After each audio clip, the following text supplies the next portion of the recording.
Good evening, FCC family. Welcome to our Blessed Wednesday. So tayo po mga kapatid ay dadako sa mensahe ng Panginoon sa gabing ito. And the title of this message is Imperishable Seed. Ano po, in 1 Peter chapter 1, verse 23 to 25. So alam ko po na ang bawat isa po sa atin ay pinagpapala ng Panginoon.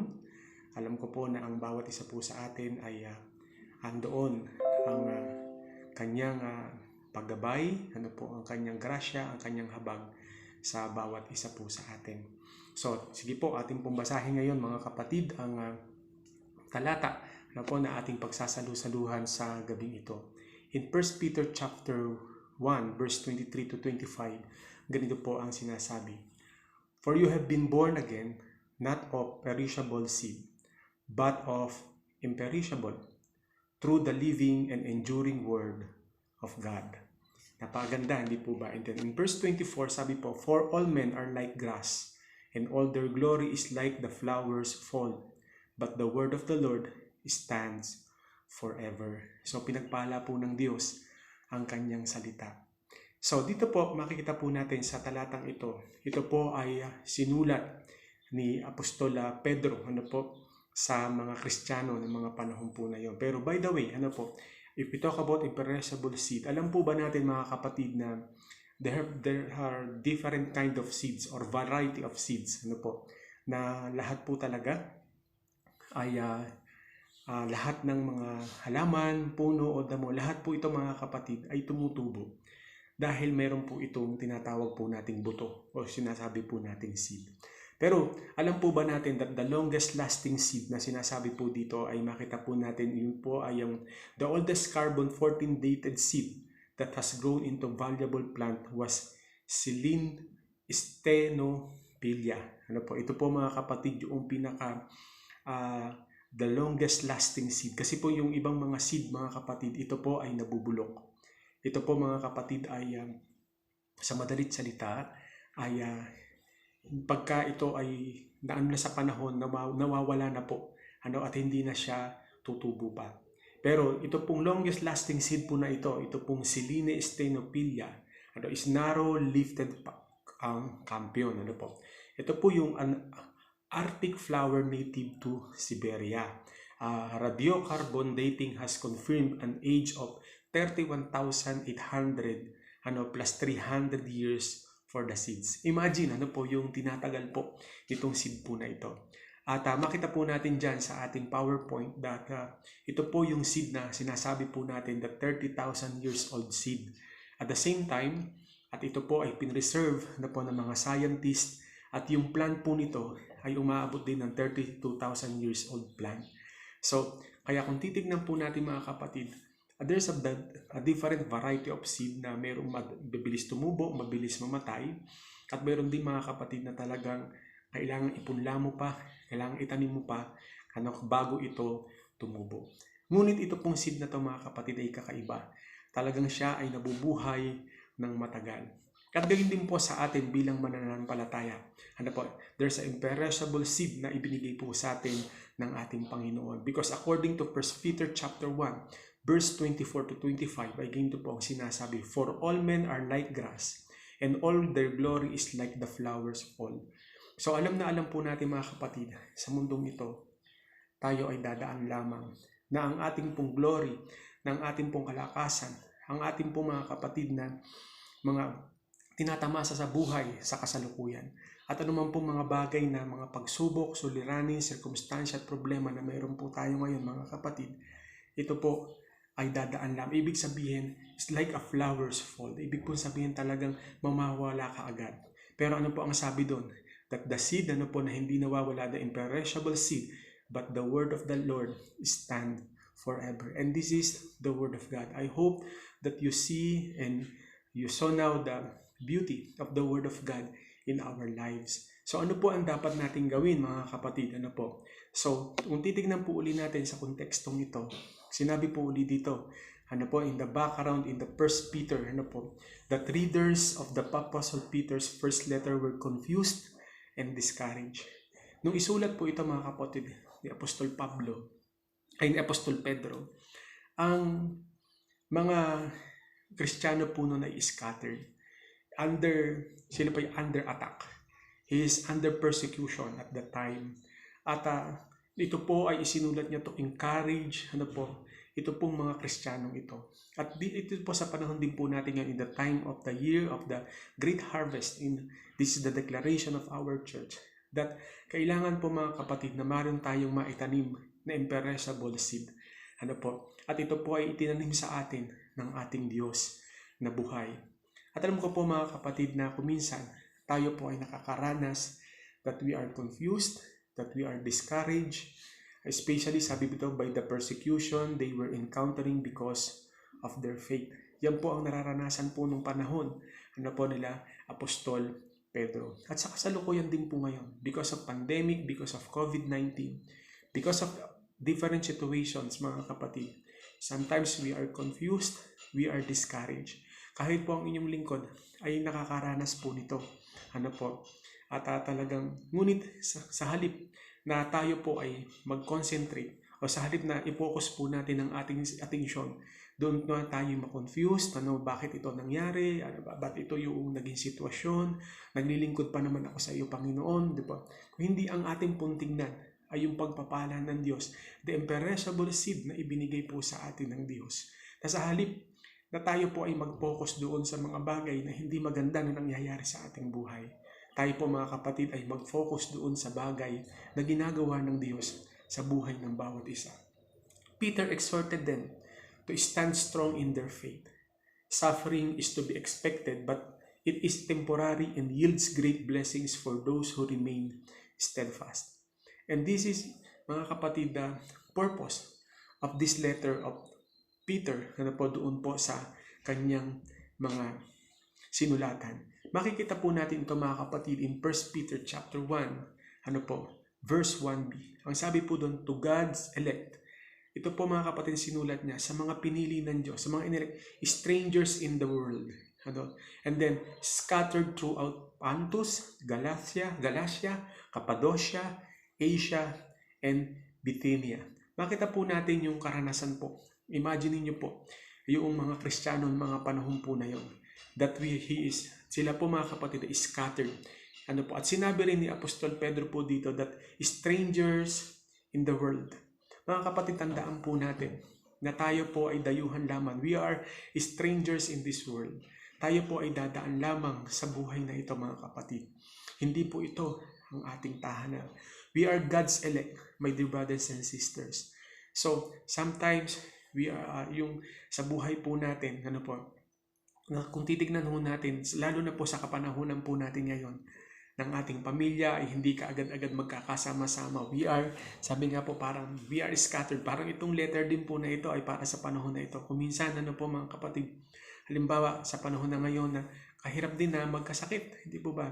Halimbawa, kung ikaw ay nandoon sa isang lugar, hindi ka kaagad-agad mapupuntahan ng iyong mahal sa buhay o kung sino man ang gustong dumalaw sa iyo.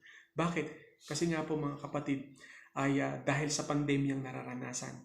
At dito mga kapatid, parang ganito rin po. Hindi lang ganun, kung hindi ito ay nasadyang na-scattered sila, nagkalayo-layo, nagkawatak-watak, tumakas sila. Dahil ito po mga kapanahonan nito mga kapatid ay under persecution, under attack. Ang Christian ng mga panahon po na yon. Ngunit sa panahon din po natin ngayon, mga kapatid, we are not under attack.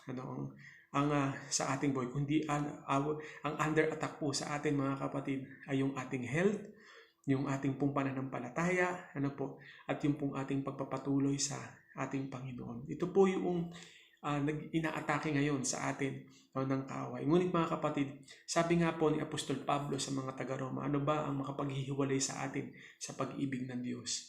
Yung po bang tabak, kamatayan, karamdaman, ito daw po ba ang magpaghiwalay? Hindi po mga kapatid. Now, ano po yung dapat po natin gawin? What is the imperishable seed na binabanggit po rito mga kapatid? Na ni Apostol Pedro. In 1 Peter chapter 1 verse 23, mga kapatid, ganyan po ang sinasabi. For you have been born again, not of perishable seed, but of imperishable through the living and enduring word of God. Hallelujah. Mga kapatid, tayo po ay iniligtas. Tayo po mga kapatid ay nakakilala sa Panginoon. Hindi sa mga nabubulok na seed. o buto, kung hindi sa hindi nabubulok na salita. At ito mga inasid, ito mga kapatid ay ang salita ng Diyos because this is living and this is enduring mga kapatid. Ito ay nagtagumpay, ito ay mananatili mga kapatid, at ito ay buhay sa bawat isa po sa atin. Kaya po tayo nagpapatuloy. Bakit po tayo dumadalo? Bakit po sa kabila ng mga problema at suliranin mga kapatid, sa kabila ng danger mga kapatid noong COVID-19 na ito, tayo nagpapatuloy sa Panginoon? Bakit tayo nagbabahagi kahit nasa tayo may pangangailangan, kahit na tayo po ay nandoon sa panahon na tayo ang nangangailangan ng kalakasan, nangangailangan ng panalangin. Ngunit na nagagawa po natin na ibahagi ang mabuting balita. At ito rin ang nagbibigay ng lakas sa atin dahil ito pong seed na ito mga kapatid ay buhay sa bawat isa po sa atin. Amen? So, kaya dito po mga kapatid, sabi po rin po in verse 25, the word of the Lord stands forever. And this is the seed. And this is the imperishable seed na ibinigay po sa atin. The word of the Lord. Because the word of God is Jesus Christ. He is dead and He is risen from the dead. Kaya mga kapatid, hindi ito nabubulok. Dahil ang seed na ito mga kapatid, ang salitang ito na itinanim sa atin ay walang iba kung hindi ang ating Panginoong Hesukristo. Kaya ito mga kapatid, itong Kristong ito na nabayubay sa krus ng Kalbaryo mga kapatid, ay hindi nabulok. Na napagtagumpayan niya ang kamatayan. Kaya sabi po ni Apostol Pablo din doon sa mga taga-Roma, sabi niya, kamatayan, nasaan ang iyong kamandag? Ito ay tinalo mga kapatid ng ating Panginoong Kristo. Sapagkat hindi na sinasabi mga kapatid sa mga taga-Roma ni Apostol Pablo, na sabi niya na kung hindi nabuhay na muli ang ating Panginoong Kristo, tayo na ang pinakamahamak, tayo na ang pinakakawawa sa balat ng lupang ito dahil ang ating sinasampalatayanan ay hindi buhay. Mga kapatid, buhay, itong butong ito na itinanim sa puso ng bawat isa sa atin, na yan ay ang salita ng Diyos, at yan ang salita na yan mga kapatid ay walang iba kung hindi ang ating Panginoong Kristo. Now, the question is how to remain the imperishable seed. Paano po tayo mga kapatid mananatili rito? Ano po ang dapat nating gawin? Aminin po natin sa ating sarili. Katulad po dito na naranasan po kaya sumulat itong si Apostol Pedro sa mga Kristiyano ng kapanahunan na yon. Sila po ay na-discourage. Sila po ay nanghina. Sila rin po mga kapatid ay sigurado nagkaroon ng agam-agam, nagkaroon ng pagtatanong, ba't ganun ang nangyari? Kung minsan sa ating pong sitwasyon ay sa halip na mag-focus po tayo dun sa mga tanong na bakit ito nangyari? Bakit ito ang dapat natin gawin? Kung hindi ang ginawa dito ni Apostol Pedro, ipinokus niya yung mga Kristiyano kung ano yung magaganap in the future doon because of endurance, because of faith, because of love. How to remain, ano yung dapat nilang gawin bilang Kristiyano. Sa halip na pag-ukulan ng pansin mga kapatid na bakit nangyari ito, ano yung naging sitwasyon, naglilingkod pa naman tayo, hindi man ay tayo ay binibigay naman natin yung para sa Panginoon, ang dami naman dyan na makasalanan, samantalang tayo ay tunay na anak ng Diyos. Bakit sila masarap ang buhay? Sa halip na gano'n na maging tanong mga kapatid, ay ang gawin po natin ay mas lalo po tayong mag-focus doon sa kapangyarihan ng Diyos, sapagkat ito po ay nararanasan natin sa araw-araw. Gayun din po sa inyong lingkod mga kapatid. May mga katanungan din gano'n. Naranasan ko rin po na matakot. Naranasan ko rin mga kapatid na ma-discourage. Pero sa kabila ng lahat, mga kapatid, ipinakita ng Diyos ang kanyang kapangyarihan.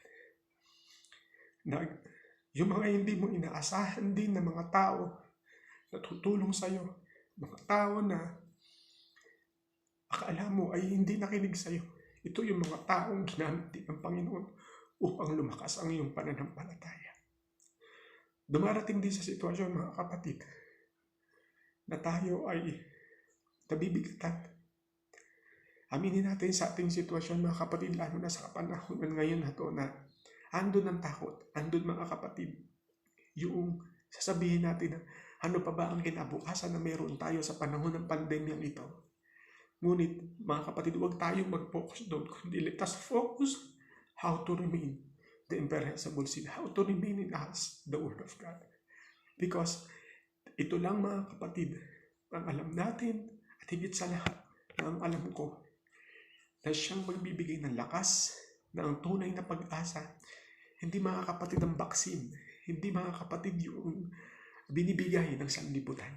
Oo, makakatulong ito, pero mga kapatid, the eternal security, the eternal mga kapatid na seguridad, ano po na magbibigay sa atin ay walang iba kung hindi itong imperishable seed na to, and this is Jesus Christ sa buhay ng bawat isa sa atin, na meron po tayo ngayon bilang isang FCC family.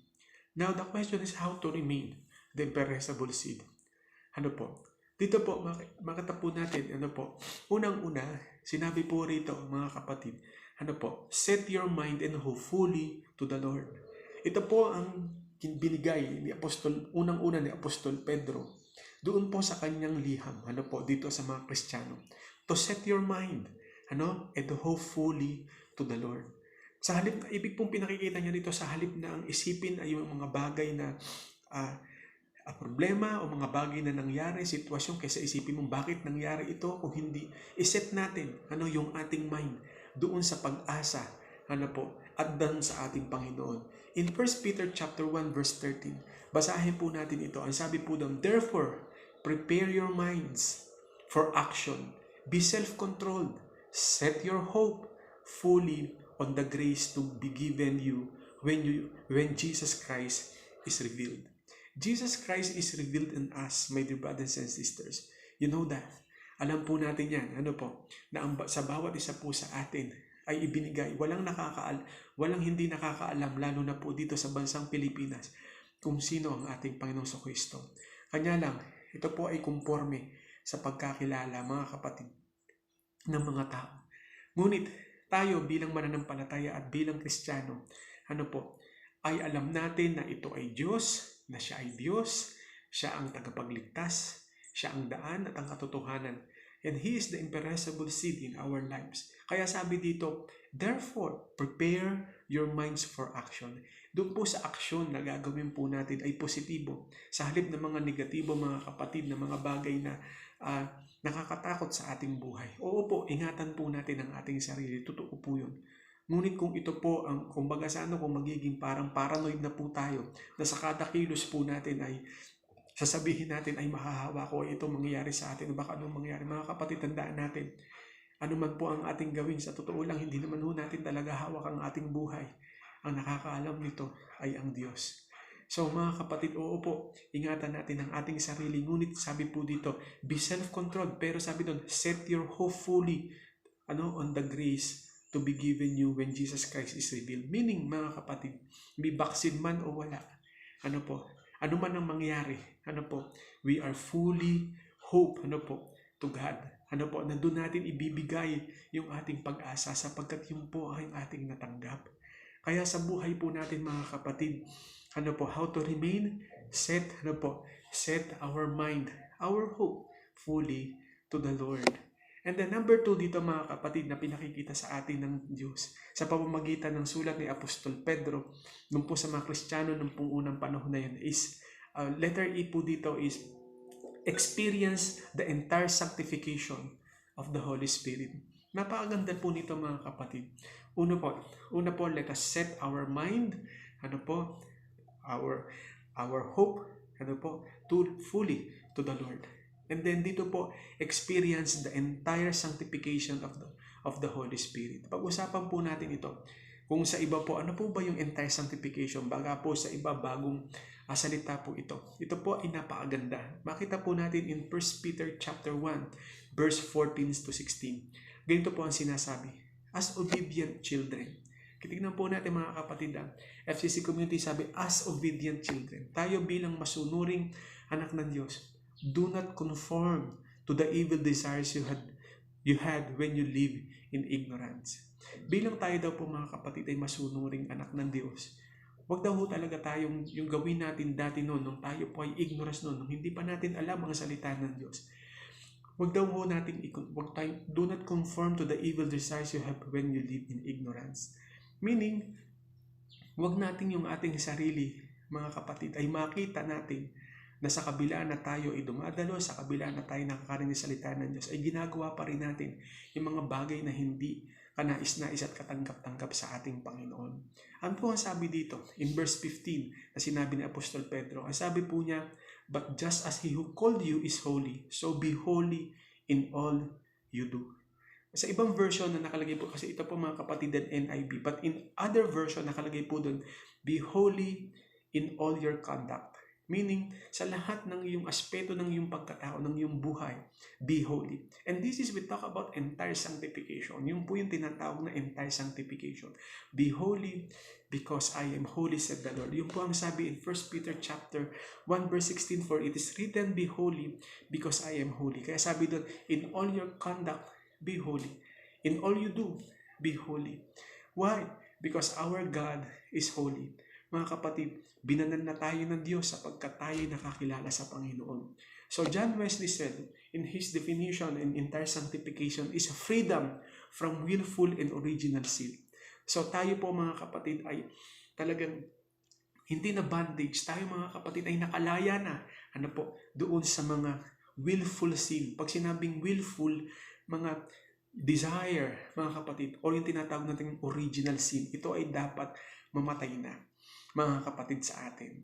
Kasi, kapag hindi namatay ang kasalanan, yung original sin na yun, yung the nature of sin na yun, mga kapatid, ito ay patuloy at babalik ito.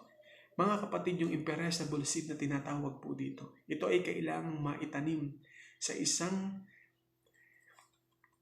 mga kapatid, dito sa isang lupa na ito ay mataba, ito ay maganda, at higit sa lahat, mga kapatid, ito ay tutubo siya ng maayos. Kaya sabi ganun, ito ay magbubunga ng 100 folds, 50 folds, 10 folds. Why? Because the original seed, ibig sabihin yung pong mga ugat, nung pong mga damo ay nawala na doon, namatay na. Pinatay na ito ng blood ng Lord kasi nawala na yung sin na yun, kung hindi, andoon na mag-o-overflow sa iyo ang banal na Espiritu Santo. And this is, we talk about entire sanctification. And also, entire sanctification, according to John Wesley, is perfection in love, orienting the heart in perfect love. So ito po, mga kapatid, yung talagang na maranasan ng bawat isa po sa atin. Sapagkat kung hindi naranasan ng tao, ang tunay na pag-ibig ng Diyos, hindi niya itong kayang ibigay sa iba. Hindi niya kayang magpatawad. Higit sa lahat, mga kapatid, if we cannot experience the entire sanctification of the Holy Spirit, ano man po, mga kapatid, na gawin nating paglilingkod, ano man pong gawin natin ng mga pagpapagal, kung tayo, mga kapatid, ay patuloy na nagkakasala, niloloko lang po natin ang ating sarili. Tama po ba? Kaya minsan, ito sabi ni Apostol Pablo, yung mga bagay na gusto kong gawin na tama, hindi ko magawa. Pero yung mga bagay na ayokong gawin, yun yung nagagawa ko. Why? Because the willful and also the nature of sin, of the original sin, ay hindi namatay, hindi pa ito naisuko. Kaya kailangan we experience the entire sanctification of the Holy Spirit, mga kapatid. And this is imperishable seed to us. And the Holy Spirit wants us to experience this entire sanctification because, this is the victory of Christian. Tayo magtatagumpay sa pamamagitan, mga kapatid, ng pagtulong ng Banal na Espiritu Santo at ng Panginoong Jesucristo. Hindi natin kaya. Kaya kung titignan po natin, gagawin natin pero sabihin natin, ba't hindi ko magawa? Kasi nga, hindi natin ito totally na surrender sa ating Panginoon. So una po, mga kapatid, is set our mind, our hope, fully to the Lord, and also experience, letter E again, experience the entire sanctification. And letter E again is establish your faith to His Word, not in this world. Ito po ang sinasabi rin ni Apostol Pedro. Sabi niya, iset mo yung mind mo. Susunod po dito, sabi niya, kailangan maranasan mo ang kabanalan ng Diyos sapagkat siya'y banal. In all conduct, be holy. And then, sinasabi niya dito, establish, kailangan, mga kapatid, kailangan ito, maging firm tayo dito to establish our faith.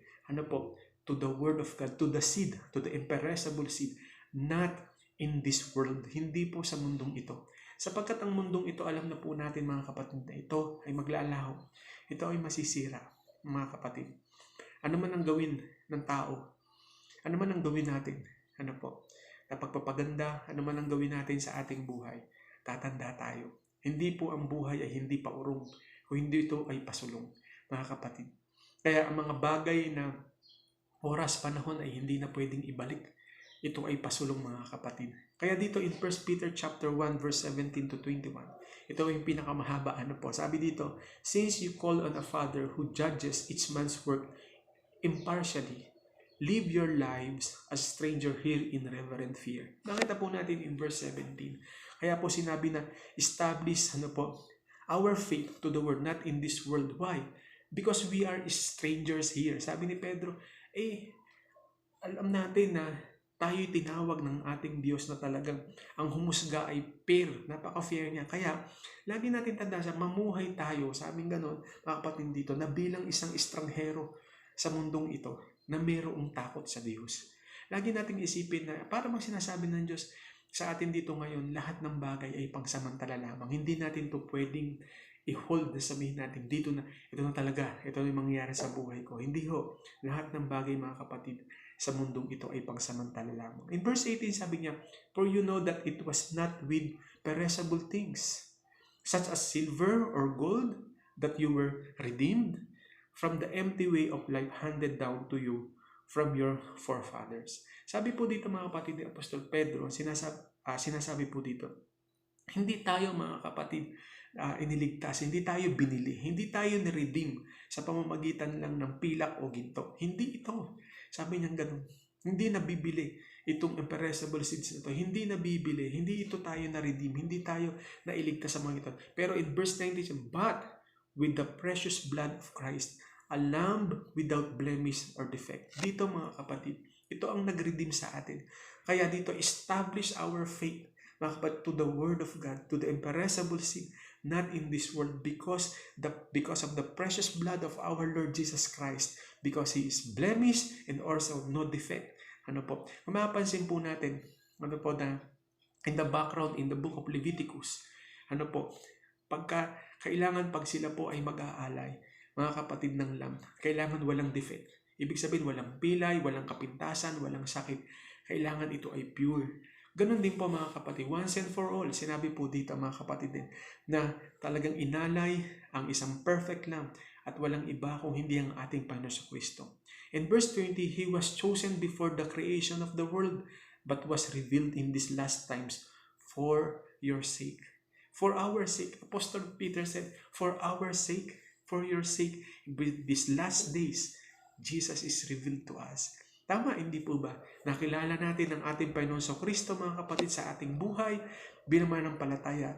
And this is the imperishable seed na ibinigay po sa atin. And then in verse 21, through Him you believe in God. Dahil sa Kanya, dahil sa imperishable seed na to, because of Jesus Christ, who raised Him from the dead and glorified Him, and your faith and hope are in God. Wow, napakaganda. Your faith and hope, your faith and hope are in God. Alam niyo, dumarating din po ako sa puntos, mga kapatid, especially these last few days. Hindi ako nakatulog. Aminin ko po yan, mga kapatid. Pero alam niyo po, ginamit ng Lord yung cellphone, at nung tingnan ko yung cellphone ko, sabi niya ganun, overuse for your cellphone, please, off your cellphone. Alam niyo, ang galing ng Panginoon. Tapos nung tinignan ko po siya ulit, mga kapatid, ay biglang bumulaga sa akin doon yung FB, bigla siya nabuksan at meron doon nakalagay 365 times, do not fear. At ito po yung sinend ng isang pastor doon po. Ipinost niya po yun, isang friend ko na pastor, at pinost niya po yun at nakita ko. Alam niyo, nakakatuwa na ultimo cellphone, ultimo yung mga bagay na hindi mo inaasahan ay ginagamit ng Panginoon sa buhay ng bawat isa. Gayun din po, naranasan din po ng aking anak. Na si Joviner, na siya po ay nagtae, siya po ay nag-LBM, nanghina siya. Ngayon na nangyari, sabi ko, Lord, kailangan namin ng saging, alam niyo po, hindi pa man po kami bumibili, hindi pa man po kami nagre-request. Meron na pong nag-provide. Meron po agad nagbigay. At alam niyo, mga kapatid, napakabuti ng Panginoon na hindi naman po namin kilala kung sino po yung nagbigay. So alam niyo, sarap nasa mga panahon ng mga pangailangan. Sa mga panahon na kailangan mo ang kapangyarihan ng Diyos, ang tulong, ang grasya ng Panginoon. Sa panahon na ikaw ay kailangan mo na maranasan mo siya, hingi ka ng tulong sa Kanya. Hindi tayo mabibigo. Alam natin mga kapatid sa buhay ng bawat isa sa atin na tayo ay minahal ng Panginoon. Kaya sabi dito, paulit-ulit nga po sinabi mga kapatid, tabak ba? Kahirapan ba ang siyang makapaghihiwalay sa atin sa pag-ibig ng Diyos? Hindi mga kapatid. Hindi. Kung hindi, walang makapaghihiwalay sa pag-ibig sa atin ng Panginoon because this is the imperishable seed and this is our Lord Jesus Christ. Lastly mga kapatid, let us review. Letter S is set up our mind, our hope, and then let us establish, and let us experience mga kapatid, yung pong the entire sanctification, and that's holiness, and let us establish our faith to the Word of God, not in this world. And then letter D mga kapatid is deeply love your brothers and purify yourselves. Napakaganda po nito mga kapatid, na to remain the imperishable seed. Ito po ang sinabi ni Apostle Peter, in 1 Peter chapter 1, verse 22. Ganito po ang sinasabi. Now that you have purified yourselves by obeying the truth. Kita po natin yun, we are purified ourselves by obeying the truth, by obeying the imperishable seed, obeying the Word of God. Hindi mga kapatid yung suggestions, hindi mga kapatid yung mga sinasabi ng tao. Kaya katulad ko rin po mga kapatid, dito po mga panahon po na ito, sinasabi ko lagi sa Lord, Lord, your will be done. Ang kalooban mo ang maganap sa buhay ko, hindi ang aking kalooban. Kung ano yung nais mo, siyang maganap. Kung ano yung karapat-dapat at the best na nakikita mo sa aming buhay, sa aming mag-ama, sa aming pamilya, yun ang maganap. Because God knows what is perfect and what is good for us. Kaya purify ourselves by obeying the truth so that you have sincere love for your brothers. Love one another deeply from the heart. Ang ganda, di po ba? Sabi po dito, love one another deeply from the heart. Kasi ayun po mga kapatid, doon po tinanim ng Diyos yung pong seed na hindi nasisira. Sa ating kaluluwa, sa ating espiritu, yun po yung puso. Mga kapatid, yung doon po itinanim ng Diyos deeply. Kasi katulad nga po sinabi ko mga kapatid na we are deeply in love with God. Why? Kasi po, yung pagmamahal ng Diyos ay ibinigay na po sa buhay ng bawat isa po sa atin. In our conclusion, the question is, how to get the imperishable seed? How to get this? Paano po natin makukuha ito? Lalo na po yung mga bagong nakakapanood o nakapakinig po nito sa FB Live po nito in this live streaming in this Blessed Wednesday. Pastor, naintindihan ko, parang gano'n. Ngayon, the big question is, how to get imperishable seed? Kahit na po tayo mga mananampalataya pa. Ano po ba yung talagang dapat na gawin natin? Hindi po ba? It's very simple, especially in 1 Peter chapter 1, verse 23, to 25. Dito po sinasabi, for you have been born again. Yun lang po. For you have been born again. Kailangan, we must be born again. We must receive. Kailangan po ang ating espiritu. Kailangan tayo ipanganak na muli ang ating espiritu, mga kapatid. Bakit? Because para mamatay yung mamatay original sin, yung nature of sin, yung willful sin, ay mawala po ito. We must be born again. And this is not religion. Alam po natin yun. Hindi po ito samahan, hindi po ito yung tinatawag na itatayong relihiyon, kailangan pumasok, hindi po, hindi. Ito po ay ang ating pananampalataya, na ating kilanlin, at ang ating Panginoong Kristo ay ating tanggapin, tayo manampalataya, tanggapin siya bilang Diyos, tayo maniwala na siya ay Diyos, siya ay tagapagligtas, at siya ang Panginoon. So sabi dito, for you have been born again, not of perishable seed, but of imperishable. Yan mga kapatid. Hindi lang doon salita kasi ibig po pala sabihin. Kaya pala nawawala. Kaya pala nananakaw. Yung seed na itatanim, nadadagit ng kaaway. Minsan tumutubo ito sa rock. Minsan tumutubo ito sa mga thorns. Why? Kasi ito ay nasisira. Pero dapat ito, mga kapatid, yung butong ito is imperishable through the living and enduring Word of God. Ito mga kapatid ay buhay sa bawat isa po sa atin. Bakit? Sabi po in verse 24, for all men are like grass. Lahat po tayo mga kapatid ay sinabi ni Apostol Pedro dito ay hinawig lang sa isang grass. Ano doon? And all their glory is like the flower fall.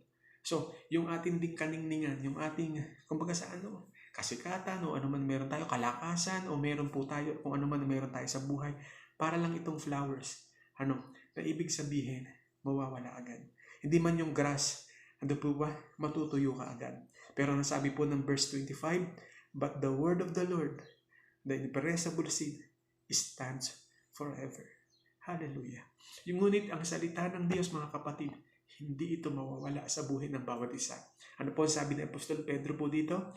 And this is the word that was preached to you. At ito, yung salita na inihayag sa inyo. Sa bawat isa sa atin, mga kapatid. Kaya bilang mananampalataya, bilang Kristiyano, bilang tayo mga kapatid, ay naglilingkod sa Panginoon. Ano?